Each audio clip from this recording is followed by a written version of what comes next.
In Chinatown, Cantonese is the beating heart of this community. It's a very expressive language and we can be very animated when we talk. So loud that people mistake our lively conversations for heated arguments. And this characteristic might be because Cantonese uses 6 tones. Mandarin uses 4. Let's hear the differences in Mandarin and Cantonese. 1, 2, 3. 1、2、3。你好。你好。再見。再見。The history of Cantonese is complicated. Many theories claim the language was born between the Tang and Sung dynasties, where migrants from the Central Plains region travelled down to southern parts of China and settled in what we now know as Guangzhou, the capital of Guangdong. Other historians claim it originated centuries earlier in the Han dynasty. Some sources say Cantonese was a hybrid of the Han language and various ethnic groups from the south, called 100 Yue. And it's not just in China. Cantonese is spoken in many communities worldwide. In Australia, Cantonese is the 5th most spoken language at home, with nearly 300,000 speakers recorded in the latest census. There are nearly 86 million Cantonese speakers worldwide, and more than half of those speakers are from Guangdong, Guangxi, Hong Kong, and Macau.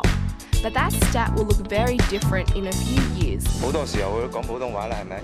咁你返到屋企會唔會都係講普通話㗎？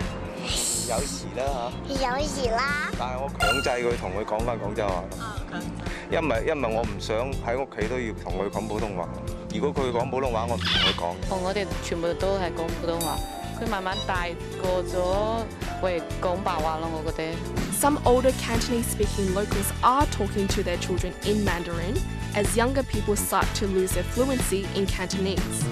Some of my younger cousins who are like 10, 20 years younger, they don't speak the language. At least they speak in broken Cantonese. This switch to Putonghua, commonly known as Mandarin, is a drastic change for many. When I was a kid growing up in China, everybody spoke Cantonese. I mean, my primary school teachers taught us in Cantonese.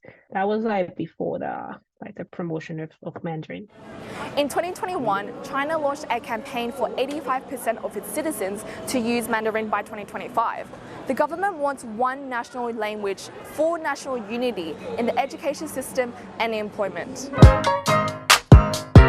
The promotion of Mandarin sparked controversy, with many defenders of Cantonese concerned the widespread campaign will eliminate the language. There are signs like these plastered in cities that read, "Speak Mandarin."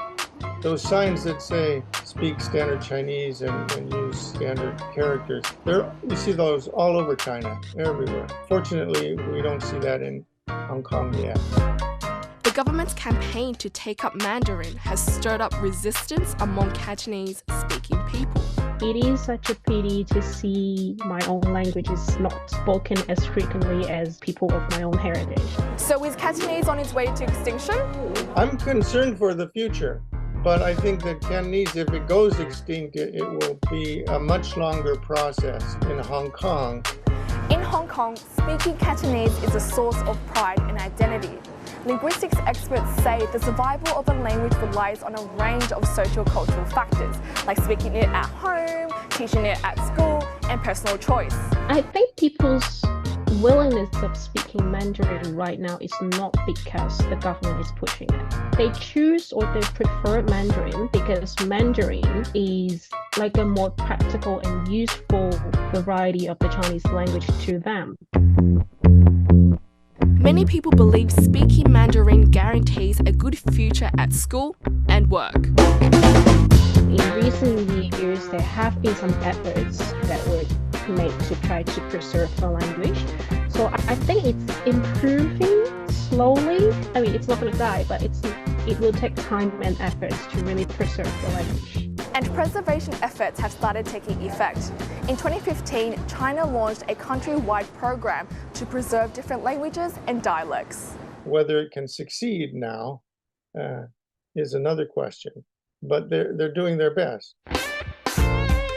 And the government says they're finding ways to preserve Cantonese. Linguistic experts are optimistic for the language's survival.